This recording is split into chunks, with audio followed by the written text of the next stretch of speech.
Hi, welcome to another reading of Boston Accent. I'm Mark Mattioli, and Boston Accent is available on Amazon.com, and it's a mature subject matter.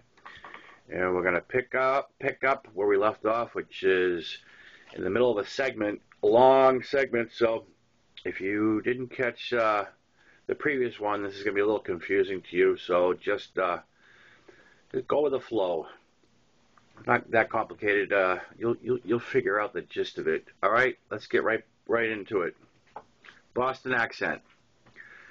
I finished scrubbing her feet, rinsed them off, toweled them dry, and we were ready to head back to bed. As Sarah stood up from the tub, she said, "Are you sure there isn't anything else on me you want to wash?" I ran my gaze up and down her firm, naked body, and I said, "I think everything else can wait till tomorrow." And I slapped her on the ass and led her back to bed. There was very little talking once we got into bed. Sarah was as aggressive in giving as I was. We made love off and on for over 2 hours before we lay back side by side on top of the sheets, exhausted. When we finally fell asleep, it was in each other's arms almost as soon as we embraced each other. Our paths crossed when we both needed it most. Around 4 a.m., I woke to see Joe standing over me, and I sat right up in bed. "Sorry, we'll go to my room," I told him as I started to get up. Joe held his hand up to stop me, seeing Sarah next to me, and whispered, "You stay here. I'll sleep in your bed." I told him thanks and lay back down. Sarah had slept through the whole thing, which is good for a couple of reasons. I hadn't told her the bed was Joe's, and I didn't want her to open her eyes and see some strange guy standing over her in the dark. I fell back asleep. When I woke, it was morning, and Sarah was walking back in the room after using the bathroom. She started to crawl back in bed, and I told her we needed to get up. I decided to leave with her and tell her we were in Joe's. I decided to level with her and tell her we were in Joe's room and that he had come home during the night. I wanted to get a clean set of sheets on the bed before he got up. Sarah seemed a little disappointed until I told her I would hold off on the laundry until we'd showered. After that, she was all smiles. I stripped the bed and loaded the sheets and pillowcases into the washer. As I headed back upstairs, I could hear water running and realized Sarah had started without me.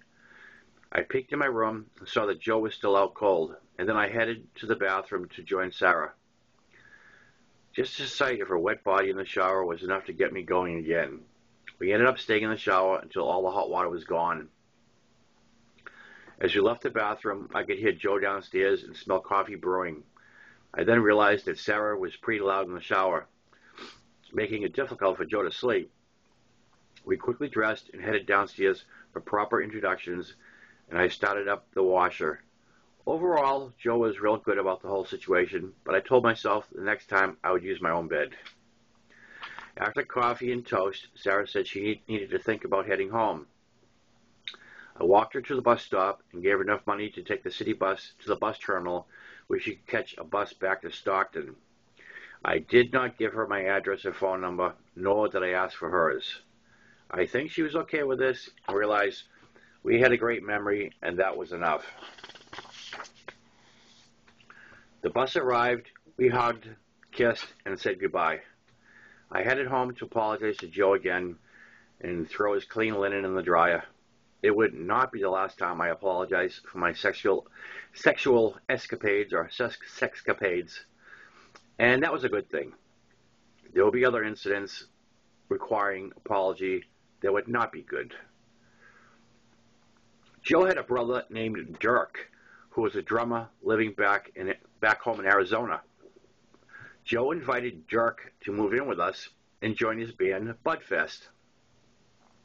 At the same time, Joe asked an old girlfriend, Sally, from back home to move in with him as well.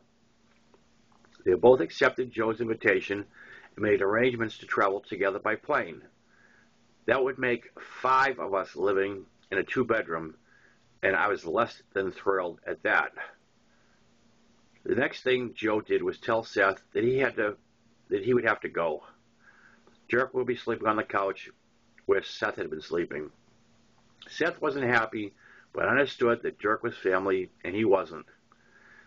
Joe gave Seth a month to find another place to live, but it only took Seth 2 days.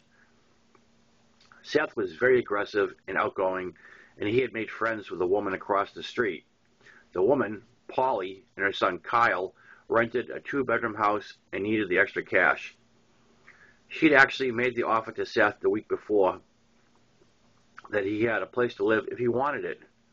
Not only was Seth able to move right across the street, but Polly gave him her bedroom and said she would sleep on the couch. I never met Polly until Seth was living there. My first impression was she was a strange one. Her son Kyle was in his mid-teens, but he was big for his age, at 6 foot tall and close to 200 pounds. There was no mention of his father in any conversation that I ever heard, and I didn't ask. Whenever I was at Polly's and she was home, she was never dressed and wore a robe. The robe was white and fell full length to the floor. It appeared to be made of silk, and Polly strutted whenever she wore it like a runway model. I felt no attraction to Polly, a woman in her mid-30s, blonde, of average height and weight, nor did Seth, as it was a topic we discussed. Polly did not seem to pick up on my disinterest and would often talk about sex when I was around and give me suggestive looks. All the while she was talking about fucking, she would be strutting around in her robe. Her 2 favorite poses for me were finding reasons to bend over in front of me and standing in the front entrance so the outside light would shine through her robe, confirming she had nothing on underneath. Polly worked nights, and when I asked where she worked and what she did, I never got a straight answer. Seth told me months later that she was a prostitute working out of one of the casinos. With Seth across the street, we're ready for our 2 new roommates to arrive. Joe picked Dirk and Sally up at Reno Airport on a Monday night while I was home alone, nursing a hangover from the night before. My first impression of Dirk was a pretty boy like his brother, only a couple years older, and a shade more masculine. They were both feminine in their mannerisms, and they primped in front of a mirror like no men I knew. They were both good-looking, and they knew it. Dirk, like Joe, was very easy to talk to, and being a drummer, we shared the common interest of music. Dirk was also the same age as me, and we got along well. He was a little laid back compared to me, and would tell me often that I was crazy, but we developed a friendship that never faltered. Sally was another story. She was tall at 5'11", with long blonde hair that was always styled just perfect and full of hairspray. If Joe and Dirk dressed the part of aspiring rock stars, then she fit right in with her tight, fashionable clothes, big hair, and makeup. I will say she was physically attractive, but as soon as she opened her mouth, all bets were off. Some of the dumbest comments I have heard in my life to date came out of her mouth. I would just stare at her in disbelief, while Joe and Dirk would pick on her. Dirk especially would tell her right to her face that she was a bubble-headed idiot. Joe, it appeared, went for looks, not brains, in a partner, which I have never been able to relate to.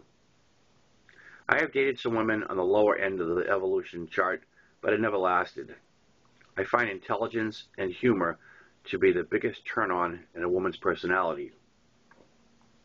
Sally, for me, was birth control with legs, a total turn-off. It turned out to be a blessing that Sally was a ditz that I avoided. She was real comfortable walking around in her underwear and sharing a bathroom. We often ran into each other half-dressed. Had I been attracted, I may have made the error of putting the moves on her and put my relationship with Joe in jeopardy. That never happened. Dirk and Joe's band gave Budfest the final element they needed. Dirk was an excellent drummer, as were the other members of the band, talented in their own right. The other members of the band were Ernie on guitar, fiddle, and lead vocals, and the self-proclaimed leader of the band. Playing bass guitar was Carl Berry, who went by the nickname Rover.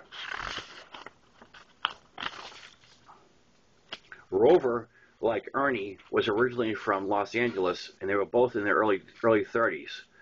Rover had also spent time as a roadie in the early to mid-70s with the southern rock band Skyway Highway. With my passion for music, my studio experience, and my harmonica playing, I started spending a lot of time with the band. I became their strongest supporter and attended all their gigs when possible.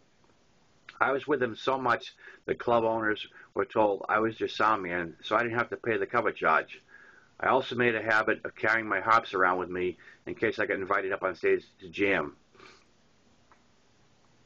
South Lake Tahoe is a small town, and through word of mouth, Budfest quickly became the hottest band in town. The band was happy with the local success, but they wanted more. They scheduled studio time down in LA to record an album that would be a mix of originals and covers. I was invited to go along for the trip, which would be roughly 5 days, 2 of which were travel time since we were driving down. I had never been south of the Bay Area, so I was excited to see Southern California. I got the time off from the casino, no problem, and packed a small bag. Southern California, here I come. We went into the studio the second day in LA with the band's plans to record 5 songs. I sat with the recording engineer at the mixing board and watched him work while bouncing my ideas and techniques off him. We took a break to eat at noontime, and I decided to call Brett's sister Kate, who was living in the LA area with her mom. Kate herself answered the phone and was surprised to hear that I was in the area.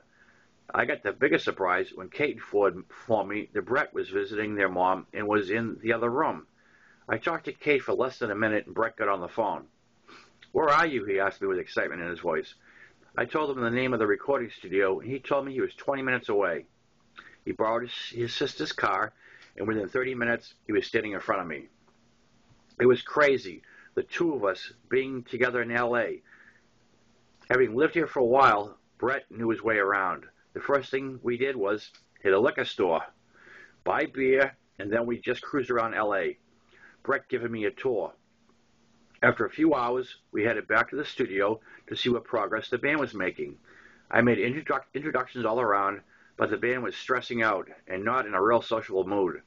There had been some technical issues, and they had fallen behind on schedule. They needed to get back on track and wind things up, as this was the only day they had. To make things worse, Brett and I were really buzzed and pretty much just getting in the way.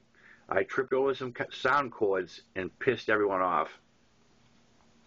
Brett and I decided to leave, and I told the band that I would meet them back at the hotel. Brett and I ended up on a bender, and he dropped me off at the hotel in the middle of the night. I didn't find out till months later when I talked to him back in Mass that he had slept in his sister's car in the parking lot. He was long gone by the time I left the hotel with the band to have some fun in LA.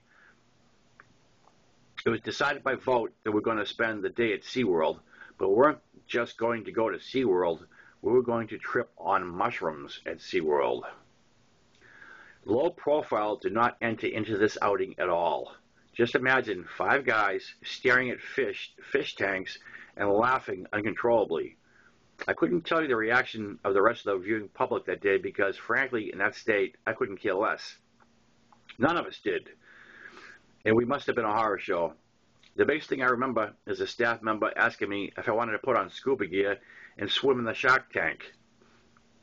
I declined. I don't think I could have stopped laughing long enough not to drown. On our last day in LA, we ended up in Hollywood, where we went into a music store so Joe could check out the new state-of-the-art Prophet synthesizer. As we made our way to the back of the store through a maze of drum sets and amplifiers, we stopped short as the soundproof booth came into sight. Inside the booth was 70s legend Peter Frampton playing a Prophet synthesizer. I wouldn't say any of us were starstruck, but it was pretty cool just the same to run into him. Frampton spent a long time in the booth, so we ended up leaving as we had a long ride back to Tahoe. As we left the store, I noticed other customers eyeballing us as to whom we might be. I made a comment on the way out the door in reference to our waiting, imaginary limo. Where did James park the stretch? The band looked at me over the shoulder and just shook their heads. All right, we're out of time. So we're going to pick this up tomorrow, God willing. I'm Mark Mattioli. We're reading Boston Accent, and Boston Accent is available on Amazon.com. Ciao.